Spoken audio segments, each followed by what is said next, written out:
প্রথমত হচ্ছে নির্বাচিত হতে পেরে আমি নিজেকে আসলে অনেক গর্ববোধ করছি, নিজেকে গর্বিত মনে করছি। কারণ আমার রোকেয়া হলবাসীরা আসলে আমাকে এতটা ভালোবাসে যে তার জন্য আমাকে নির্বাচিত হলে যখন আমরা উঠেছিলাম শুরু থেকে, রোকেয়া হল যেহেতু নতুন হল হিসেবে হলের কনস্ট্রাকশন থেকে শুরু করে অনেক কিছুতে আসলে সমস্যা ছিল, সেই লক্ষ্যে আমরা অনেক শিক্ষার্থী ছিলাম যারা হল নিয়ে কাজ করতাম। সেই জায়গা থেকে আমি আসলে সকলের একটা ইন্সপিরেশন পেয়েছি যে ইলেকশন করার জন্য, এবং আমি ইলেকশন করেছিলাম, সেখান থেকে আমি ইলেকটেড হয়েছি। তো এখন হয়তো কিছু কাজ আমাদের হলে আসলে আগে থেকেই রানিং ছিল, যে আমরা জেনারেল স্টুডেন্ট যারা আমরা ছিলাম তারা আমরা কাজ করে আসছিলাম। যেমন আমাদের হলে কনস্ট্রাকশনের কিছু কাজ ছিল যেটা প্রকৌশল অফিসের সঙ্গে আমরা জেনারেল স্টুডেন্টরা যেভাবে হ্যান্ডেল করে এসেছি, এখন যেহেতু আমাদের নির্বাচিত প্রতিনিধিরা আছে, আমার একটা দল হয়েছে, সেখান থেকে আমি তারপরেও আমাদের দল এবং জেনারেল স্টুডেন্টের মতামতকে প্রায়োরিটি দিয়ে আমি প্রত্যেকটা সিদ্ধান্ত নিতে চাই। আমি চাই আমার হলে যেভাবে মেয়েরা চাইবে ঠিক সেইভাবেই আমি প্রত্যেকটা কাজ করবো এবং তাদের মতামতের ভিত্তিতে কাজ করব। শুধুমাত্র যে আমি আমার নির্বাচিত প্রতিনিধিদের নিয়ে কাজ করব এরকমটা নাই। এখন কি কাজ করবেন?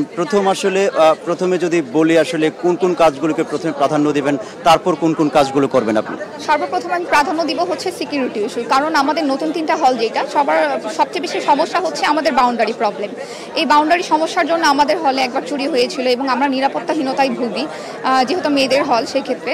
এবং আমাদের যে মেইন বাউন্ডারি চারপাশে 3টা হলের কোনোটাতেই নেই। আপনারা যদি নোটিস করে দেখেন যে দেখবেন যে টিনের বেড়া দেওয়া আছে, তো এটা আসলেই ইনসিকিউর একটা ব্যাপার। তো আমি সর্বপ্রথম এই বাউন্ডারিটা নিয়ে কাজ করতে চাই, যে হলের চারপাশে বাউন্ডারি এবং চারপাশে সিসি ক্যামেরা স্থাপন করতে চাই। এবং আমাদের হলের পাশে দিয়ে 3টা হলের যোগাযোগ ব্যবস্থা আছে, যেখানে ক্যান্টিন ডাইনিংয়ের হচ্ছে কর্মচারী যাওয়া আসা করেন, তাদের যেই নিত্যদিনের যে বাজারগুলো তারা ওই দিক দিয়ে নিয়ে এসে যাওয়া আসা করে এবং ভ্যান গাড়িগুলো ওই দিক দিয়ে যায়। তো সেই ক্ষেত্রে এই জায়গায় সিসি ক্যামেরা থাকাটা অতীব জরুরি। এবং আমাদের যে আনসারগুলো বাইরে গার্ড থাকেন, তারা যে জায়গায় গার্ড দেয় সেই জায়গাগুলোতে আসলে সিসি ক্যামেরা নেই। আমরা মাস 2 আগেও একটা প্রবলেম ফেস করেছিলাম। তো সেই জায়গাগুলো থেকে আমাদের নিরাপত্তা ব্যবস্থাটা সবচেয়ে বেশি জোরদার করার জন্য আমি আগে চেষ্টা করব। তারপর আমি ডাইনিং আর ক্যান্টিন নিয়ে কাজ করতে চাই। আমাদের হলে ডাইনিং সমস্যা রয়েছে, ডাইনিং চালু নেই।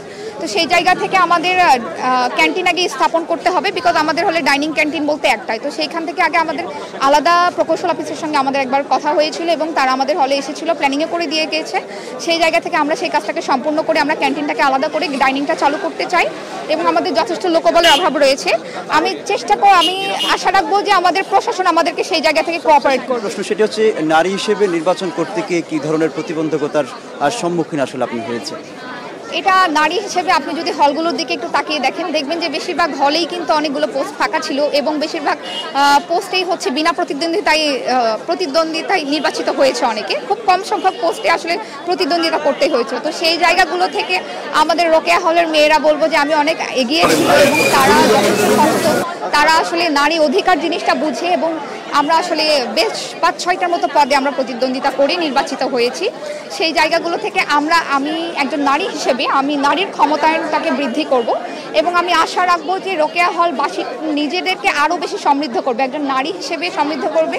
এবং আমাকে দেখে বা আমাদের মতো যারা নির্বাচন করেছে তাদের সকলকে দেখে তারা উৎসাহ পাবে এবং আগামীতে আমি আশা রাখবো রোকেয়া হলবাসী সকলে সেন্ট্রালে যেন ইলেকশন করে।